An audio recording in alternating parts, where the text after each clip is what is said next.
Аймгийн засаг даргын орлогч Дэлгэр сайхан Алтай суманд ажиллах үеэрээ зарим байгууллагаар орж үйл ажиллагаа тулгамдж буй асуудалтай газар дээр нь танилцлаа. Тус сумын хүүхдийн янзхан цэцэрлэг нь 19 багш ажилчидтай 125 хүүхэд хүлээн авах ёстойгоос өнөөдрийн байдлаар 164 хүүхдийг хамруулж сургуулийн өмнөх боловсрол олгож байна. Цэцэрлэгийн барилгыг Алтай сумыг нүүлгэн шилжүүлэх үед буюу 2008 онд барьсан. Тэр цагаас хойш их засвар хийгдээгүй. Ашиглалтын явцад цэцэрлэгийн барилгын дээвэр тааз хотойж хананд цууралт үүсчээ. Хүүхдийн аюулгүй байдлыг хангах үүднээс хотоолт үүссэн ангийг хааж дуу хөгжим биеийн тамирын ангид шилжүүлэн сургалтын үйл ажиллагаагаа явуулж байна. Цэцэрлэгийн эрхлэгч Эрдэнэцэцгийн ярьснаар 2015 онд барилгын тааз хотойж цууралт өгч эхэлсэн. 2019 онд мэргэжлийн хяналтын газраас тулгуур хийж засварлах шаардлагатай гэсэн дүгнэлт гарсан байна. Үүний дагуу 2021 оны 6 дугаар сард газрын хүч компаниар зураг төсвийг нь гаргуулж 417 сая төгрөгөөр засварлахаар төлөвлөж байна. За энэ бид нар тулгамдж байгаа нэг асуудал нь гэвэл энэ барилгын дээврийн хотоолт үүснэг маш их хүндрэл үүсгэж байгаа. Жишээлбэл одоо саяхан газрын дарга ирж танилцаа тэгээд энэ цэцэрлэгийн тэр ангийн үйл ажиллагааг 2 сарын 9-ноос эхлэж явуулж болохгүй гэсэн тийм алуун тогт ирүүлсэн. Мэргэжлийн хяналтын дүгнэлт бас тийж гарсан байгаа. Тэгээд тэр ангийг болох дээр одоо ингээд дөө хөгжим биеийн тамирын өрөөнд ингээд шилжүүлээд 2 настай хүүхдийг авах бэлтгэдэг ангаад явж байна. Мэргэжлийн хяналтын газрын дүгнэлт дотор 2019 оны 5 сард гарсан байгаа. Тэгээд тэр дүгнэлт нь болохоор тийм хүчтгэл 19 оны 5 сард гарсан дүгнэлт байгаа. Тэгээд хүчтгэл өгөөрэй гэсэн тийм дүгнэлт гарсан. Тэр энэ ангийн үйл ажиллагаа зогссноор бол одоо үндсэндээ бол 25 хүүхдийн эрх ашиг цаана явж байгаа. Дараа нь сумын эрүүл мэндийн төвөөр орлоо. Тус төв нь сумын 3423 иргэнд эрүүл мэндийн тусламж үйлчилгээ үзүүлдэг. Өнгөрсөн онд давхарцсан тоогоор 8000 гаруй иргэдэд үйлчилсэн байна. Газар нутгийн хэмжээ том алслагдсан байдлаас шалтгаалan хамгийн холдоо нэг талдаа 150 гаруй километр явж зарим малчин айл өрх иргэдэд эрүүл мэндийн тусламж үзүүлдэг.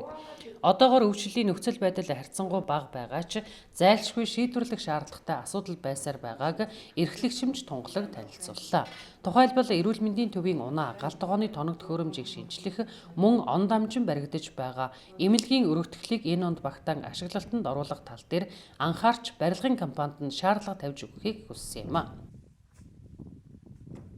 Манай эрүүл мэндийн төвийн хувьд гэх юм бол одоо өргөтгөлийн барилга маань ашиглалтанд орчих юм бол бид бүхэнд ажиллах орчин нөхцөлийн хувьд бол сайжраад одоо илүү хүчин чармаалттай яагаад тусламж үйлчлэг үзүүлэхэд одоо стандарттай тусламж үйлчлэг үзүүлэхэд бол нэлээд одоо дөхөн болох ийм асуудал хамгийн нэгдүгürt тулгараад байгаа. За тэгээд дээр нь одоо 5 6 их эмч нараа бас үе шаттайгаар нарийн мэргэжилт хамруулах тэр чинээгээр бас иргэдэд үзүүлэх тусламж үйлчлэгийн чанар маань сайжрах ийм асуудал байна. Нийт одоо батлагдсан ор маань 11 ортой манайх. За дээр бол яг хэвтгсдийн хэсэгт ингээ 3 өрөөг тогтчулсан нэмэлтээр нэг одоо угаалгахын өрөөг яг одоо өвчлөл гэсэн үед бол бид нар бас ор дийлгэх байдлаар дээр нь ковидтай холбоотой халдвартынхаа хэсгийг бас ингээд ор дийлгэх байдлаар зарим тохиолдолд бүр гэр бариад ингээд одоо нэмэлтээр хэвтүүлэх болно. Шинжилгээ авах зэгтээ 2 гэр барьж нэмэлтээр ингэж ажилласан. Ер нь бол нэг өрөөнд одоо метр квадратаар тооцоод үзэх юм бол нэг өрөөнд хэвтгэхэд нэг 2-оос 3 өвчтөнд байх одоо 2 өвчтөнд л байх хэмжээний одоо метр квадратын тийм. Гэтэл бол нөгөө хөрөлцөөгөө үсэлээд 3-аас 4 өвчтөнд зарим тохиолдолд одоо ингээд совилгчийнхаа постн дээр хүртэл хүмүүс аваад ингэж ажиллаж байгаа. Алтай сумын эрүүл мэндийн төвийн өргөтгөлийн барилгыг Vivazone компани барьж гүйцэтгэж байгаа юм байна. Барилгын ажлыг 2019 онд эхлүүлж 2020 онд ашиглалтад өгөх ёстой. Гэтэл ковидоос шалтгаалan 1 жилээр хойшлуулж 2021 онд ашиглалтад өгөх ёстой байсан ч дахин хойшлуулжээ. Компанийн зүгээс барилгын ажил 80% гүйцэтгэлтэй байгаа. Энэ онд багтаан хүлээлгэн өгнө гэжээ. Улсын хурлын гишүүн Ажишаа аймгийн засаг даргын орлогч Дэлгэр сайхан нар Алтай сумын иргэд хөдөлмөрчдөд уулзалт хийж улсын хурлаас батлан гаргасан хууль тогтоомж аймаг сум орон нутагт хийж хэрэгжүүлж байгаа ажил цаашдын зорилтын талаар мэдээлэл хийлээ.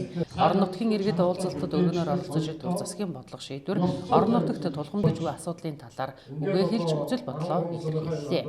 Улсын хурлын гишүүд аймаг орон нутгийнхаа удирдлагуудтай хамтран хөрөнгө оруулалтыг татаж бүтээн байгуулалтын олон чухал ажлыг хийж байгаа байгааг онцолсон юм а. Мөн сар шинийн баярын өмнө тэтгэвэр тэтгэмжийг нэмэгдүүлсэн ч орон нутагт үнийн хөрөгдөл бий болсон.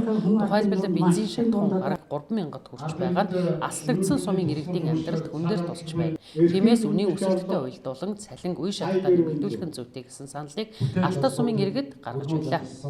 Ийм жил болсон.